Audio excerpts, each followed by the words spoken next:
Hey, hello. Balik lagi di channel Spoiler Moon dan kita akan lanjutkan lagi kisah hidup Fang Yuan. Kembali, kita akan melanjutkan pertarungan Fang Yuan dan kelompok Ying Wuxie yang kemarin belum selesai. Sebenarnya, niat aneh pada awalnya ini mau dijadikan satu video, tapi ternyata waktunya tidak terkejar, keburu mudik. Dan ya, langsung aja kita akan sambung lagi kisah hidup Fang Yuan di part 253. Di akhir part kemarin, Ying Wuxie mengaktifkan gerakan pembunuh pimpin jiwa ke alam mimpi. Fang Yuan pun terkejut setelah mendengarnya, dan refleks Fang Yuan langsung melompat mundur. Dia takut karena memang Ying Wuxie adalah pemilik fisik ekstrim ke-11.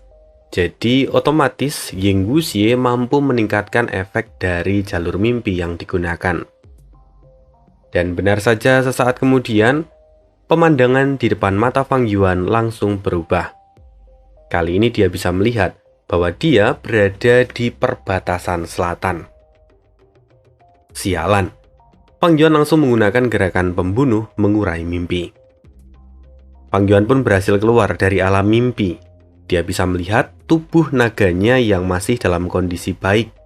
Artinya Ying Wuxie belum sempat menyerang. Debum. Fang Yuan kembali terkejut. Pemandangan di depan matanya berubah lagi. Dia dibawa kembali masuk ke dalam alam mimpi. Anehnya, mimpi kali ini pun adalah kelanjutan dari mimpi sebelumnya. Sialan. Sepertinya kalau aku tidak menyelesaikan mimpi ini, aku masih akan terus terseret kembali ke dalam mimpi ini. Jika tubuhku diserang dalam kondisi aku tertidur, maka itu akan menjadi ancaman yang besar, kata Fang Yuan dalam hati. Dia merasakan urgensi dalam masalah ini. Akhirnya, Fang Yuan pun kembali menggunakan mengurai mimpi untuk keluar kembali ke dunia nyata. Setelah mendapatkan kesadarannya lagi, Fang Yuan pun segera menggunakan pedang lolos dan mundur. Melihat Fang Yuan yang melangkah pergi, He Laolan pun seolah tak percaya. Dia benar-benar mundur. Bai Ning pun melihat Ying Wuxie. Sementara saat ini, Ying Wuxie menghela nafas panjang dan berkata, sayang sekali, dia terlalu berhati-hati. Dia bahkan tidak menggunakan kartu truf miliknya. Padahal sebenarnya Ying Wuxie itu sudah menunggu untuk waktu yang lama. Dia ingin membawa Fang Yuan ke dalam alam mimpi saat Fang Yuan mengaktifkan gerakan pembunuhnya. Karena kalau sampai aktivasi dari gerakan pembunuh itu gagal, maka tentu saja Fang Yuan akan menerima rebound dari kegagalan tersebut. Sayangnya, sampai dengan detik terakhir, Fang Yuan tidak menggunakan gerakan pembunuh miliknya. Ying Wuxie terus terdesak dan akhirnya dia tidak punya pilihan lain selain menggunakan gerakan pembunuh pimpin jiwa ke alam mimpi. Nah, sekarang akhirnya Ying Wuxie memberikan pengumuman pada semua orang. Saat ini Fang Yuan tidak akan menyerang kita untuk sementara waktu. Kita harus bergegas pergi. Karena setelah efek pimpin jiwa ke alam mimpi habis, maka Fang Yuan pasti akan kembali mengejar kita. Mendengar itu mereka pun segera bergegas meninggalkan tempat itu. Sementara, di sisi yang lain, Fang Yuan mundur tidak jauh dari sana. Dia hanya mencari tempat yang relatif aman untuk menyelesaikan alam mimpi yang sedang ia hadapi.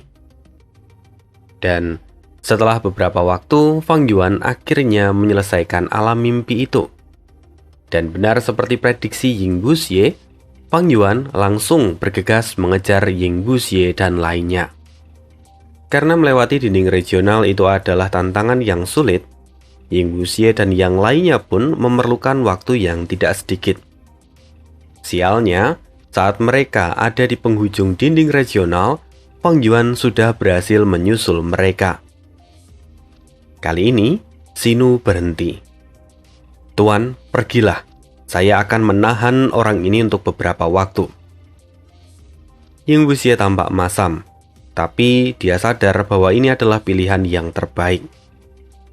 Lalu Ying Wuxie berkata pada Xinu, "Xinu, aku akan mengingat kesetiaanmu."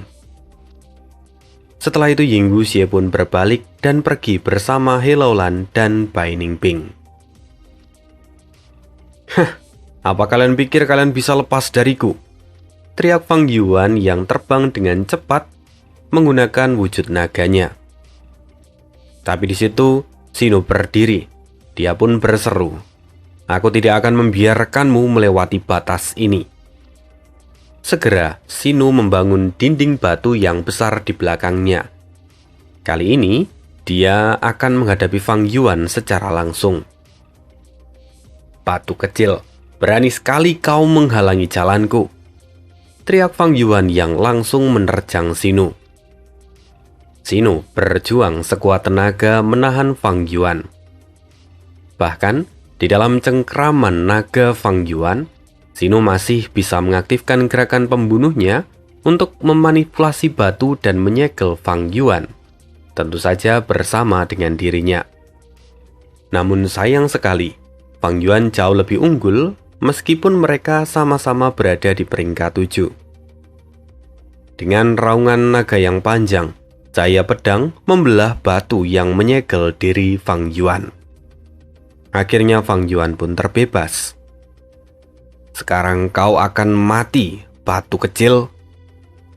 Fang Yuan meremas Xinu sampai tubuhnya pun hancur. Hanya aperturnya saja yang tersisa, dan Fang Yuan langsung membawanya menyeberangi dinding regional. Di luar, Fang Yuan langsung melemparkan apertur Xinu ke tanah. Fang Yuan pun menggunakan sensasi Qi keberuntungan untuk melacak lokasi dari Ying Wuxie. Namun sayang sekali, saat ini dia bisa merasakan bahwa Ying Wuxie sudah ada di area parit bumi. Lokasi itu tentu sangat jauh dengan lokasi tempat di mana Fang Yuan berada saat ini. Sialan, Ying Wuxie. Dia pasti menggunakan formasi kuno untuk berteleportasi ke sana. Fang Yuan pun akhirnya kembali ke bentuk manusianya. "Sepertinya aku harus menunda urusan dengan Ying Wuxie." Fang Yuan berbalik dan memasuki tanah terberkati milik Xinu. Seperti biasanya, Fang Yuan menanyakan tentang syarat pengakuan dari Xinu. Namun, syaratnya kali ini cukup sulit. Jadi, Fang Yuan pun memilih untuk meninggalkan tanah terberkati itu untuk saat ini. Lagi pula, pencapaiannya di jalur tanah juga masih di tingkat master. Sementara kalau dia ingin melahap tanah terberkati Xinu, maka Fang Yuan harus meningkatkan pencapaiannya sampai tingkat Grandmaster. Oleh karena itu, akhirnya Fang Yuan memilih untuk meninggalkan tanah terberkati Xinu untuk saat ini. Lalu sebelum pergi, Fang Yuan mereview hasil material yang ia dapatkan dari alam mimpi, tempat di mana Fang Yuan tadi dikirim oleh Ying Wuxie. Dan uniknya, karena alam mimpi yang terbentuk ini adalah alam mimpi dari gerakan pembunuh milik Ying Wuxie, Fang Yuan rupanya justru mendapatkan banyak sekali keuntungan. Karena setelah menyelesaikan alam mimpi ini, Fang Yuan mendapatkan banyak material dari alam mimpi. Bahkan jumlahnya itu hingga beberapa kali lipat kalau dibandingkan dengan saat dia menjelajahi alam mimpinya sendiri. Melihat hasil ini, Fang Yuan pun mulai tertarik dengan gerakan pembunuh milik Ying Wuxie. Dan setelah itu, Fang Yuan kembali ke bentuk naganya dan segera terbang menuju parit bumi. Sementara Fang Yuan masih OTW, kita akan kembali lagi ke pegunungan bersalju. Setelah mengalahkan Zhao Daniu, Zhao Lianyun berjalan meninggalkan puncak ke-12 bersama dengan Xi Zhengyi. Dalam perjalanan ini, Xi Zhengyi tampak khawatir dan berkata, "Peri Zhao, lebih baik Anda tidak menggunakan Gucinta lagi. Harga yang harus Anda bayar terlalu mahal. Sekarang Anda telah kehilangan suara. Kita tidak tahu apa yang harus Anda bayar berikutnya." Tapi Zhao Lianyun menggelengkan kepalanya. Dia sangat tegas. Seperti kata pepatah, tidak ada kekuatan dari ketiadaan. Karena Gu Cinta mengeluarkan kekuatan yang mengesankan, maka dia juga meminta bayaran yang luar biasa. Alih-alih mengambil esensi abadi, rupanya Gu Cinta kali ini malah mengambil suara milik Zhao Lianyun. Sehingga saat ini, Zhao Lianyun bahkan tidak bisa mengeluarkan suara sedikit pun. Bahkan mengeram pun tidak bisa. Ini adalah masalah yang besar, tapi Zhao Lianyun tidak memikirkannya. Dia tetap memegang keyakinannya bahwa dia harus segera menyelamatkan Ma Hongyun. Oleh karena itu, saat ini Zhao Lianyun bicara melalui Gu. Dia berkata, "Ma Hongyun sedang menungguku. Aku tidak bisa menonton dari sela-sela.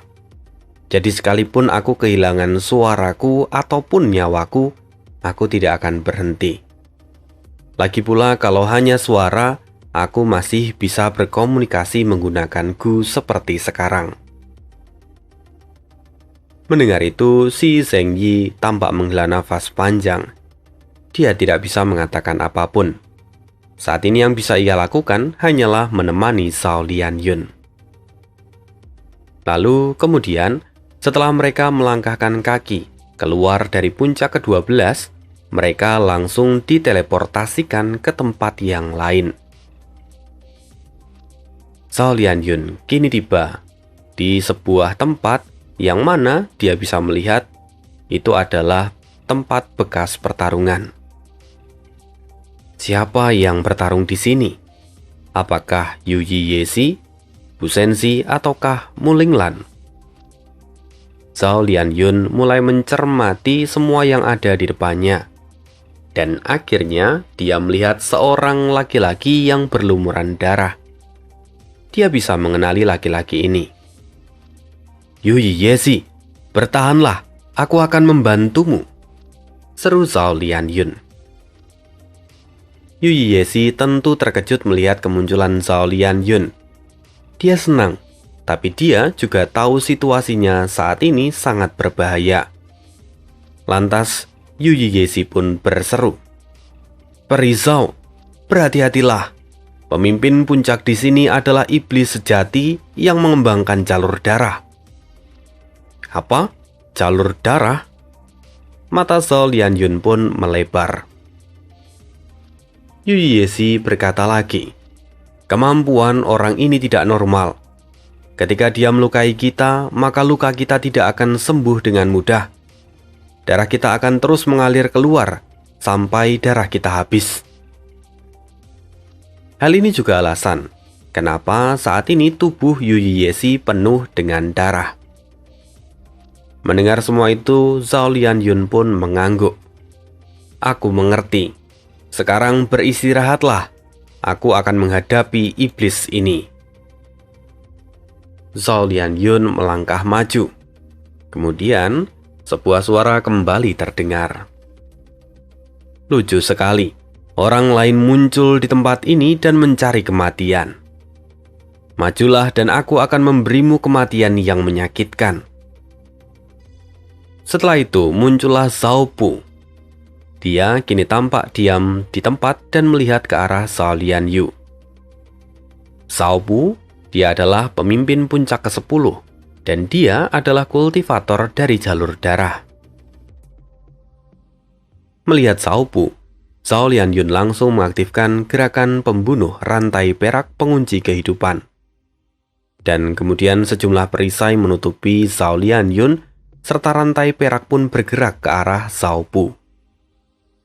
Tidak berhenti di situ, Zhao Lianyun kali ini menggunakan gerakan pembunuh hujan meteor. Dua gerakan pembunuh abadi Zhao Lianyun gunakan di saat yang sama. Dan kini, hujan meteor yang tak terhitung jumlahnya turun ke arah Zhao Bu. Ini adalah pemandangan yang menakjubkan jika dilihat dari jauh. Sementara itu saat ini Zhao Bu dia tampak santai. Dia berkata, "Gadis kecil, gerakan pembunuhmu cukup bagus." Zhao Bu rupanya dapat dengan mudah menghindari semua serangan yang dilepaskan oleh Zhao Lianyun. Melihat dua gerakan pembunuh ini tidak mampu mengatasi Zhao Bu, Zhao Lianyun pun akhirnya memutuskan untuk menggunakan gerakan pembunuh yang ketiga. Tapi sayang, disinilah Zhao Bu menyeringai. Sayang sekali, pengalaman bertarungmu masih sangat dangkal. Zhao Bu melepaskan cahaya merah yang langsung menyerang ke arah Zhao Lianyun. Dan cahaya itu cukup mengejutkan Zhao Lianyun hingga akhirnya dia kehilangan fokus dan akhirnya Zhao Lianyun pun gagal mengaktifkan gerakan pembunuh yang ketiga. Dia menerima rebound dan akhirnya muntah darah. Melihat itu Zhao Bu pun tertawa. Dia kemudian kembali menyerang Zhao Lianyun menggunakan cahaya merah untuk melukainya. Sebenarnya Zhao Bu pun saat ini bisa membunuh Zhao Lianyun. Tapi dia adalah seorang psikopat yang menikmati ketidakberdayaan dari musuhnya. Zhao Bu tertawa puas. Tubuh Zhao Lianyun kini terlihat penuh dengan luka. Dan yang paling menyedihkan, dari luka-luka itu terlihat darah yang terus mengalir keluar. Tentu rasanya sakit. Tapi Zhao Lianyun mengabaikan semuanya. Kini dia menggunakan darahnya untuk kemudian menyalakan api. Zhao Lianyun kali ini menggunakan gerakan pembunuh yang lain. Setelah berhasil, dia membuat tongkat api. Zhao Lianyun kini kembali menyerang Zhao Bu. "Saatnya kau untuk mati," teriak Zhao Lianyun. Tapi lagi-lagi Zhao Lianyun terhenti.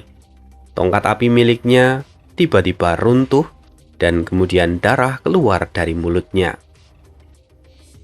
Melihat itu tawa Zhao Bu pun semakin keras. "Kau kena lagi." "Apa ini? Tidak mungkin. Bagaimana bisa kau melakukan ini?" Mata Zhao Lianyun menyusut. Dia merasakan sakit yang luar biasa. "Inilah gerakan pembunuh milikku, pembuangan darah." Jadi rupanya Zhao Bu mampu memanipulasi aliran darah dari musuhnya sehingga kemudian menciptakan gangguan. Dengan gangguan kecil saja, lawan yang tidak menyadari akan gangguan itu maka akan kehilangan fokus dan akhirnya aktivasi dari gerakan pembunuh pun bisa gagal. Inilah yang terjadi pada Zhao Lianyun saat ini. Dan Zhao Lianyun menjadi sangat gelisah. "Sial, apa yang harus kulakukan sekarang?" "Peri Zhao, terima kasih sudah datang. Aku tidak akan membiarkan Anda bertarung sendiri. Mari, kita lakukan bersama." Yu Yexi yang sebelumnya terluka parah dan berlumuran darah, kini berusaha berdiri. Dia berjalan ke samping Zhao Lianyun. Sebelumnya Zhao Lianyun pun putus asa. Tetapi setelah melihat kegigihan dari Yu Yexi, dia kembali mengumpulkan niatnya. "Hahaha, memangnya apa yang bisa kalian lakukan dengan tubuh yang babak belur itu?" kata Zhao Bu mencibir.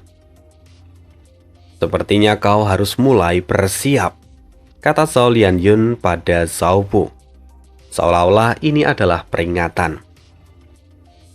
"Bersiap apa? Hasil pertarungan ini sudah ditentukan sejak awal. Jika bukan karena aku memberi kalian kesempatan untuk hidup, kalian pasti sudah mati di tanganku. Tapi karena kalian masih begitu semangat, maka ayo tunjukkan kepadaku keputusasaan kalian yang paling dalam." Yu Yexi meyakinkan Zhao Lianyun. "Kita harus membunuh orang ini sebelum darah kita terkuras habis. Kalau tidak, segala penyembuhan yang kita lakukan akan percuma." Zhao Lianyun pun mengangguk. "Ayo, kita akhiri ini." Zhao Lianyun kembali memanipulasi rantai perak miliknya, dan dia kini menyerang Zhao Bu. Tentu saja Zhao Bu dapat menghindari rantai-rantai itu dengan mudah. Tapi kali ini, Yu Yixi menggunakan gerakan pembunuh miliknya. Gerakan pembunuh milik Yu Yixi itu adalah menciptakan dua buah tangan besar, dan kedua tangan ini tiba-tiba muncul di belakang Zhao Bu. Respon Zhao Bu pun sedikit terlambat, dan akhirnya dia terkena pukulan dari tangan besar milik Yu Yixi. Zhao Bu terlempar. Aneh, serangan dua anak ini terasa jauh lebih kuat daripada sebelumnya. Haruskah aku mengakhiri semua ini sekarang? Gumam Zhao Bu. Inilah yang namanya insting bertahan hidup. Ketika seseorang berada di ambang kematian, maka kekuatan mereka pun akan meningkat dengan signifikan dalam waktu singkat.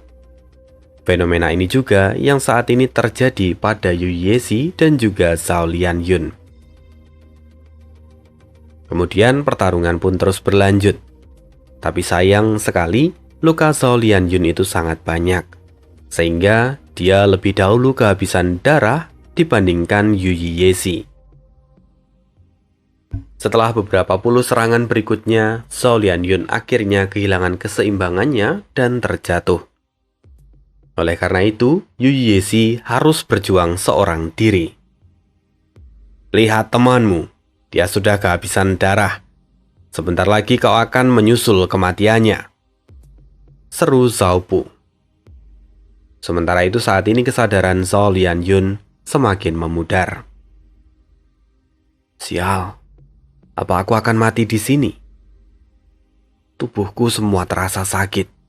Setelah menggumamkan itu, tiba-tiba Zhao Lianyun melihat kenangannya lagi di masa lalu.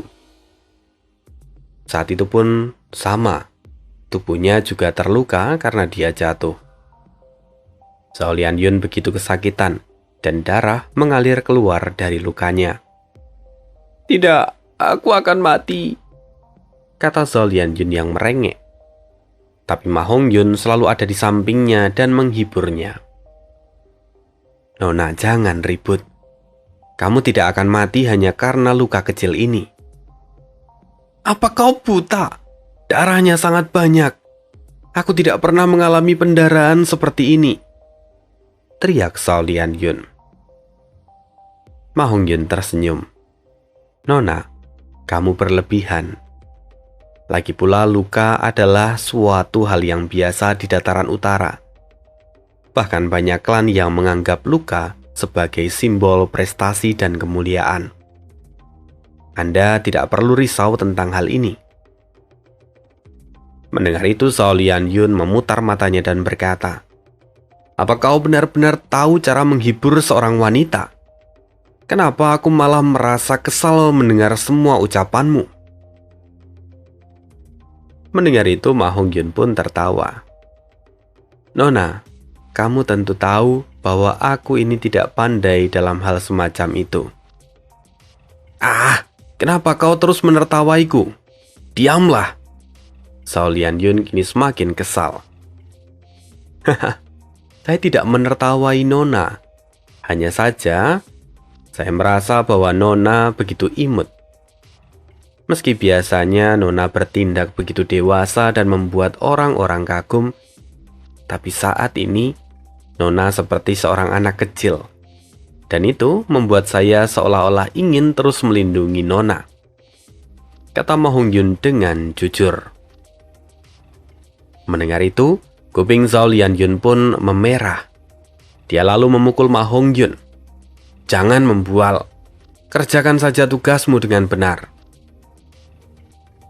Ingatan Zhao Lianyun pun berakhir di sana. Kini, Zhao Lianyun perlahan bisa membuka matanya lagi. Dia bisa melihat Yu Yixi yang terkapar, dan Zhao Bu diyakini berdiri di depan Zhao Lianyun. Zhao Bu berkata, karena kau sudah tidak sadarkan diri, kau bukanlah mainan yang menarik. Aku akan membunuhmu terlebih dahulu, kata Zhao Bu. Namun di saat itu tiba-tiba, cahaya yang sangat menyilaukan meledak dari tubuh Zhao Lianyun. Apa ini? Zhao Bu berteriak.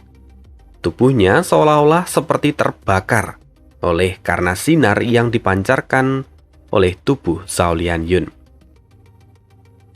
Zhao Pu tidak bisa menghindar, dia juga tidak bisa pergi.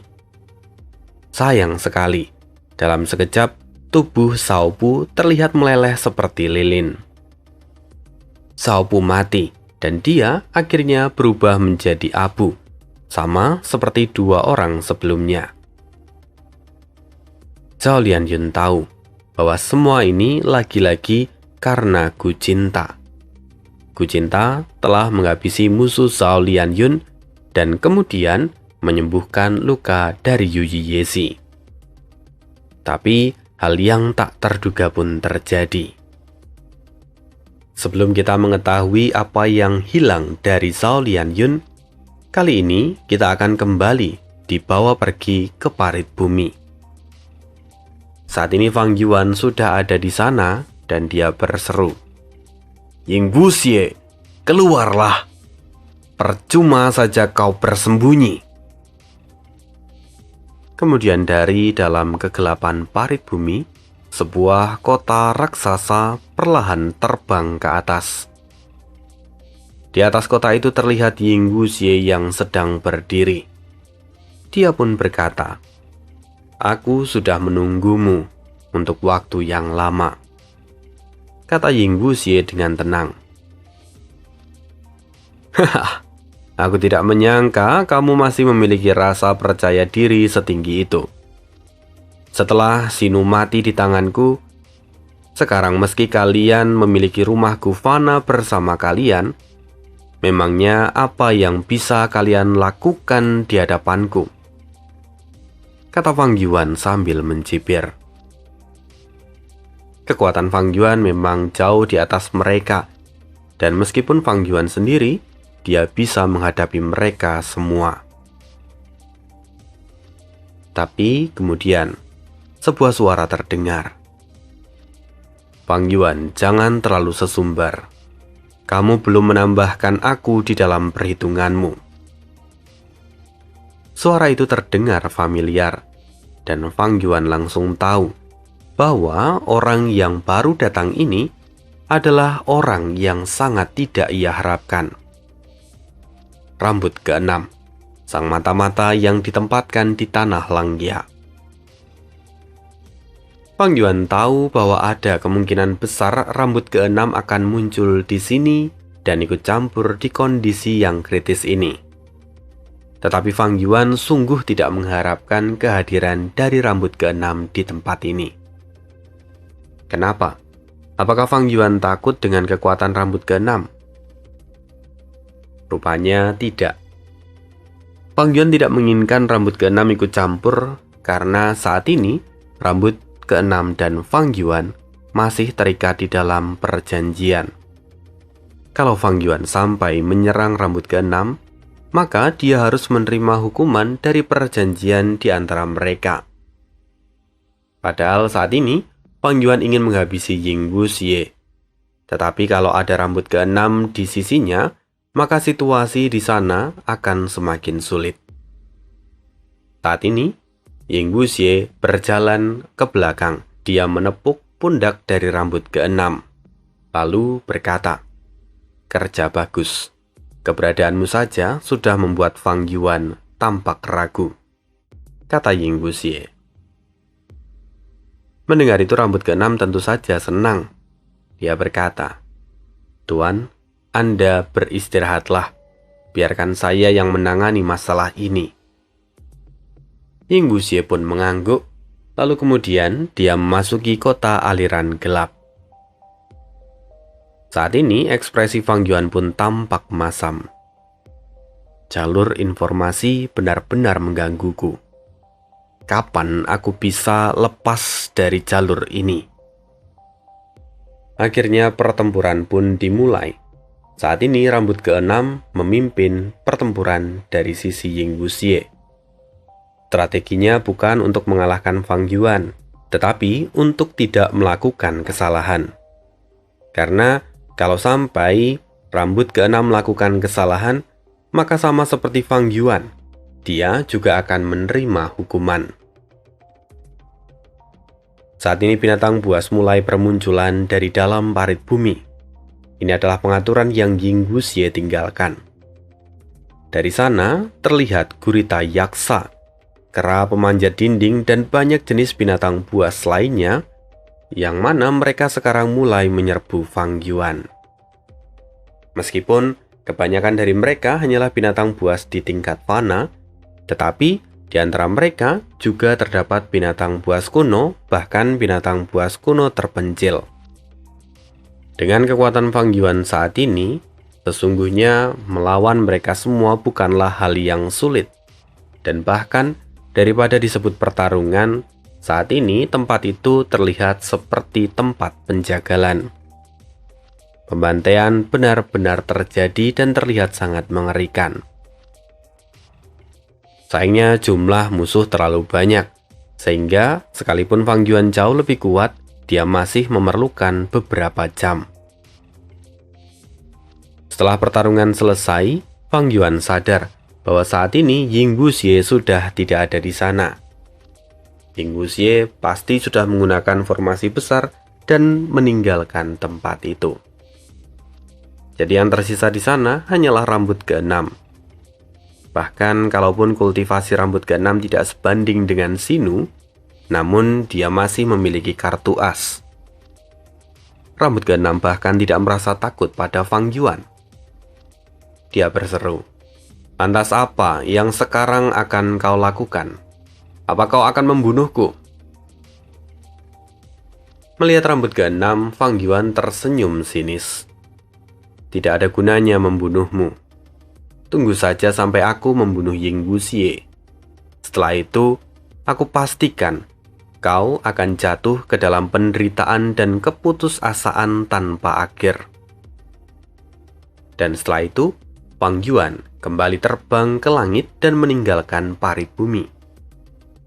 Setelah Fang Yuan pergi, kaki rambut ke-6 terasa lemas dan dia pun sampai terjatuh. Dia sangat ketakutan. Bahkan wajahnya pun terlihat pucat. Namun rambut ke-6 memang pandai. Dia bisa menyembunyikan semua perasaannya itu dari Fang Yuan. Lalu, beberapa jam setelah itu, Fang Yuan akhirnya tiba di dekat pegunungan bersalju. Dia lagi-lagi berhasil mengejar Ying Wuxie yang telah melarikan diri menggunakan formasi besar. Dan hal ini juga membuktikan bahwa kecepatan naga perak memang sungguh luar biasa. Namun meski begitu, Ying Wuxie sudah menduga bahwa hal ini akan terjadi. Karena itu, begitu Fang Yuan terlihat, Ying Wuxie langsung menggunakan gerakan pembunuh, pimpin jiwa ke alam mimpi. Akhirnya Fang Yuan pun dipukul lagi dan masuk ke alam mimpi. "Sialan Ying Wuxie, dia benar-benar sangat gigih," gumam Fang Yuan yang ada di dalam alam mimpi. Namun, alam mimpi yang ia hadapi kali ini terlihat cukup aneh, karena di sana Fang Yuan bisa melihat sosok Ying Wuxie. Ying Wuxie memperingatkan Fang Yuan, "Ini adalah peringatan terakhir dariku. Jika kau masih mengejarku, aku pastikan kau akan menderita. Bahkan jika kau memiliki Raja Wali, kau tidak akan bisa selamat dari kematian setelah ini." Mendengar itu, Fang Yuan mendengus. Dia melihat Ying Wuxie mulai memudar dan menghilang. Kali ini, Fang Yuan pun langsung menggunakan mengurai mimpi. Tapi, rupa-rupanya dia tidak bisa keluar. Dia harus segera menyelesaikan alam mimpi ini. Dan sementara itu, Ying Wuxie dan lainnya kini pergi menuju pegunungan bersalju. Kembali ke sisi Zhao Lianyun. Apakah kita menang? Zhao Lianyun melihat sekeliling. Luka-lukanya parah dan sebelumnya dia pingsan. Untung saja Zhao Bu sudah mati. Dan darah pembunuh abadi mengalir pada Zhao Lianyun serta Yu Yexi juga sudah menghilang. Kalau misalnya tidak, mungkin Zhao Lianyun dan Yu Yexi juga akan ikut mati bersama dengan Zhao Bu. Kemudian Yu Yexi tampak terkejut. Dia tampak gagap dan berkata, "Peri Zhao, wajahmu, tidak, seluruh tubuhmu." Mata Yu Yexi pun terbuka lebar. Dia tidak tahu bagaimana harus mendeskripsikan Zhao Lianyun yang baru. Dan Zhao Lianyun pun merasa aneh. Dia bertanya, "Ada apa denganku?" Zhao Lianyun lalu menunduk dan melihat dirinya sendiri.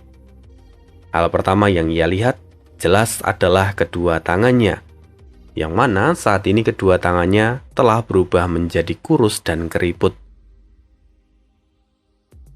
Jantung Zhao Lianyun berdegup kencang ketika dia mendapati bahwa dirinya sekarang sudah menjadi seorang wanita tua. Punggungnya pun bungkuk, wajahnya keriput, penglihatannya pun mulai buram dan rambutnya memutih. Apa yang terjadi? Zhao Lianyun tampak tidak percaya.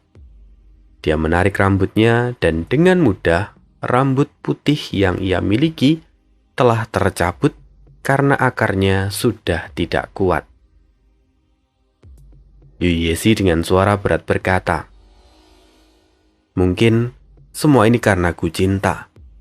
Ku Cinta telah mengambil masa hidupmu untuk meledakkan kekuatan yang mengerikan dan membunuh Zhao Bu." "Begitukah?" Zhao Lianyun tampak bingung. Dengan berat, Yu Yexi pun mengangguk. Tapi dia kemudian menghibur Zhao Lianyun dan berkata, "Namun meski begitu Anda tidak perlu khawatir. Anda dapat memulihkan masa muda dengan menggunakan Gu Umur. Meskipun Gu Umur sulit untuk didapatkan, tetapi karena Anda adalah peri generasi ini dari Sekte Afinitas Roh, saya yakin Sekte pasti akan memberikan Gu Umur pada Anda." Mendengar itu, Zhao Lianyun tidak menjawab. Dia merasakan emosi yang rumit, terkejut, kecewa, tidak percaya, bahkan bingung. Semuanya bercampur menjadi satu. Zhao Lianyun memang adalah iblis dunia lain atau seorang transmigrator. Tetapi bahkan di kehidupan sebelumnya, dia saja belum sampai menginjak usia tua. Jadi pemandangan ini cukup mengejutkan bagi dirinya. Lalu, setelah beberapa saat hening, Zhao Lianyun akhirnya pulih dari keterkejutannya. Dia berkata, "Aku akan terus melangkah maju. Usia tidak menjadi masalah. Saat ini Ma Hongyun masih menungguku." Zhao Lianyun menatap puncak pegunungan bersalju yang paling tinggi. "Peri, Anda tidak bisa melanjutkan ini," kata Yu Yexi. Dia mencoba menghentikan Zhao Lianyun. Yu Yexi memegang tangannya dan berkata lagi, "Ku Cinta sangat kuat, tetapi dia tidak stabil. Mungkin selanjutnya dia akan memakan seluruh hidup Anda. Kalau itu sampai terjadi, maka Anda pasti akan mati." "Memangnya kenapa kalau aku mati?" Zhao Lianyun dengan wajah tuanya kini memandang Yu Yexi. Tampak senyuman muncul di sudut bibir milik Zhao Lianyun. Senyuman itu terlihat biasa tapi menggetarkan hati Yu Yexi. Seolah-olah ada sesuatu yang menarik tangan Yu Yexi sehingga dia pun melepaskan lengan dari Zhao Lianyun. Zhao Lianyun lalu perlahan berbalik. Dia berjalan menuju ke arah luar. Melihat Zhao Lianyun yang berjalan seorang diri, Yu Yexi merasakan getaran di dalam hatinya. Dia berkata, "Semangat apa ini? Demi cinta dia rela mengorbankan segalanya. Bahkan dia tidak takut mati." "Peri Zhao, sebelumnya, kalau Anda tidak datang, saya pasti sudah mati di tangan Zhao Bu. Karena itu, biarkan saya mengikuti Anda. Paling tidak, saya akan berguna untuk Anda. Sekalipun saya harus mati." Yu Yexi masih muda, Jadi dia masih memiliki semangat yang membara. Pada akhirnya, dia pun pergi mengikuti Zhao Lianyun. Singkatnya, Zhao Lianyun akhirnya meninggalkan puncak pegunungan bersalju ke-10. Dia kali ini berniat untuk pergi ke puncak yang berikutnya. Tentu tujuannya adalah puncak bersalju yang pertama, tempat di mana leluhur Suehu berada. Nah, sekian kisah untuk hari ini. Kalau kalian sadar, ceritanya itu semakin menarik dan kompleks, meskipun seringkali membuat pusing. Dan kalau kalian notice juga, pendekatan untuk membangun cerita ini itu sudah dimulai dari sekitar 100 bab sebelumnya. Di saat leluhur tua Suehu dan juga istrinya mulai menyempurnakan keberuntungan menyaingi surga. Dan sekarang, Wang Yuan pun sudah tiba di dekat pegunungan bersalju. Sebentar lagi, semuanya akan bersinggungan, dan pastinya akan terjadi hal-hal menarik berikutnya. Jadi, kita sambung lagi kisah hidup Wang Yuan di part berikutnya. Terima kasih, see you, dan bye.